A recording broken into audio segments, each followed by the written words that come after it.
राम राम। उपनिषद का एक सूक्त है, सा विद्या या विमुक्तये, यानी विद्या वह है जो हमें दीनता, हीनता, रोग, शोक, पाप या इस प्रकार के इस श्रेणी में आने वाले किसी भी तरह के अन्य मानसिक विकृति से बचाती है, उससे मुक्त करती है, हमें सभी प्रकार के बंधनों से मुक्त करती है। महात्मा गांधी ने कहा है कि विद्या वह है जो हमें सभी प्रकार के दोषों से मुक्त कर जीवन के प्रत्येक मामले में हमारी प्रगति का पथ प्रशस्त करे। कहने का आशय यह है कि विद्या, जिसे आज सामान्यतः सामान्य ज्ञान के रूप में समझा जाता है, वह जानकारी मात्र विद्या नहीं है, बल्कि विद्या वास्तव में वह ज्ञान है जो हमें जीवन में आगे प्रगति के लिए पथ प्रदर्शित करता है, उसे प्रशस्त करता है और आगे उन्नति की ओर निरंतर ले जाता है।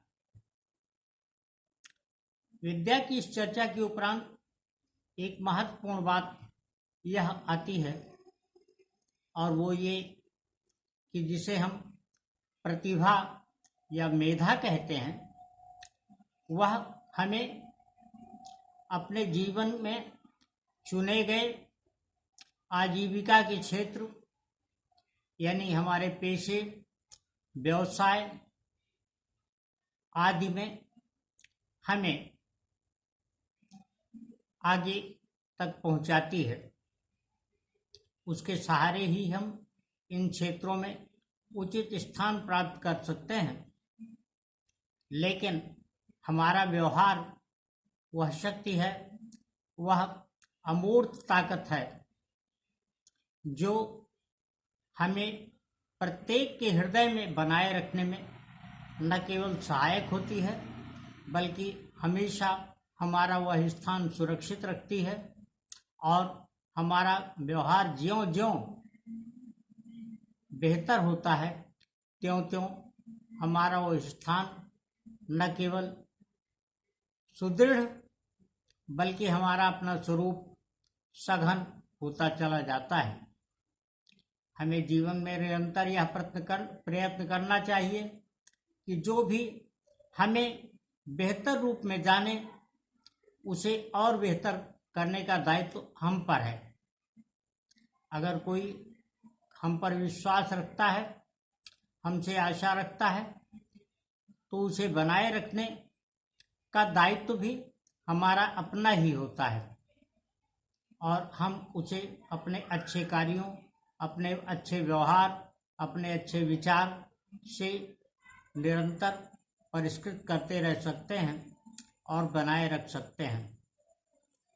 एक दोहा है, बड़ा हुआ तो क्या हुआ, जैसे पेड़ खजूर, पंछी को छाया नहीं, फल लागे अति दूर। इसका अर्थ सामान्यतः हर व्यक्ति बहुत आसानी से समझता है, किंतु इसका गूढ़ अर्थ यह है कि हम अपने बड़प्पन से ही बड़े बने रह सकते हैं। अगर कोई हमें बड़ा मानता है, तो हमें इस प्रकार का व्यवहार उसके साथ करना चाहिए कि उसकी वह मान्यता हमारे प्रति सदैव बनी रहे। और इसका सबसे अच्छा तरीका है कि हम इस बात की प्रतीक्षा न करें कि जो हमें बड़ा मानते हैं वो हमारी कुशल क्षेम पूछें, वो हमारे बारे में जानने को उत्सुक हों, हमसे संवाद करने को उत्सुक हों, बल्कि हम ऐसे लोगों को स्वयं अपनी ओर से पहल करते हुए उनकी भावनाओं में अपने को प्रवाहित करने की कोशिश करें, उनके भावनाओं की धारा से अपने को जोड़ें और उनसे संवाद करें। मुमकिन है किसी समय वो व्यस्त हों, उनकी अपनी कोई परेशानी हो, उनके जीवन का अपना कोई संघर्ष हो, हमें संयम और धैर्यपूर्वक उसकी प्रतीक्षा करनी चाहिए और प्रतीक्षा के उपरांत उन्हें पर्याप्त अवसर देना चाहिए कि वो अपने उस व्यवहार को ज़्यादा हमारे साथ सुसंगत बना सकें जो उन्होंने एक अवधारणा के रूप में अपने मन मस्तिष्क में मेरे अपने प्रति पाल रखा है। वास्तव में जब हम इस बारे में सोचते हैं गहराई से तो ये पाते हैं कि हमारे मन में मस्तिष्क में कोई विचार आए यही पर्याप्त नहीं होता है। विचार की किसी एक स्थान पर अहमियत हो सकती है, किसी आइडिया की कोई एक महत्ता हो सकती है, उसकी उपयोगिता हो सकती है, लेकिन प्रत्येक मामले में हर विचार उपयोगी हो आवश्यक नहीं है।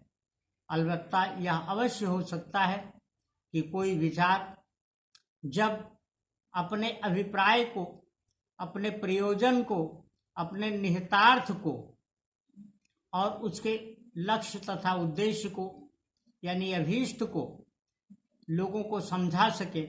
हम किसी के सामने जो प्रकट कर रहे हों, किसी से जो परामर्श कर रहे हों, किसी से जो विमर्श कर रहे हों, तो वह निश्चित तौर पर अपनी न केवल सार्थकता प्राप्त करेगा अपितु एक निश्चित समय के उपरांत ऐसा भी होगा जब उसके कारण हमारी अपनी महत्ता भी बनेगी।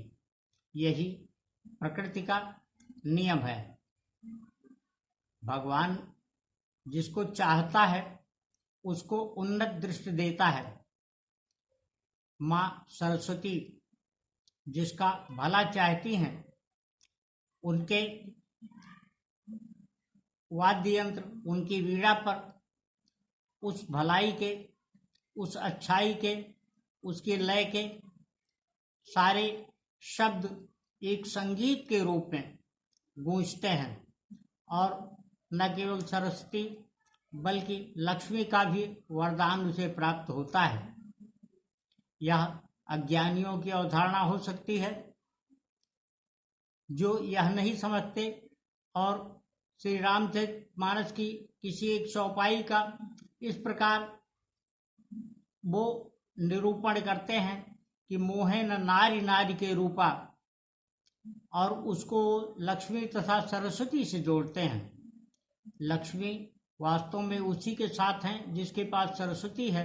लक्ष्मी भौतिक धन संपदा अथवा वैभव नहीं, बल्कि लक्ष्मी वह है जिसकी वजह से किसी व्यक्ति का मन, मस्तिष्क और उसका संपूर्ण व्यक्तित्व समृद्ध होता है और उसको सम्मान प्राप्त होता है। श्री लक्ष्मी का ही पर्याय है। श्री महिलाओं का विशेषण है, श्री लक्ष्मी का विशेषण है।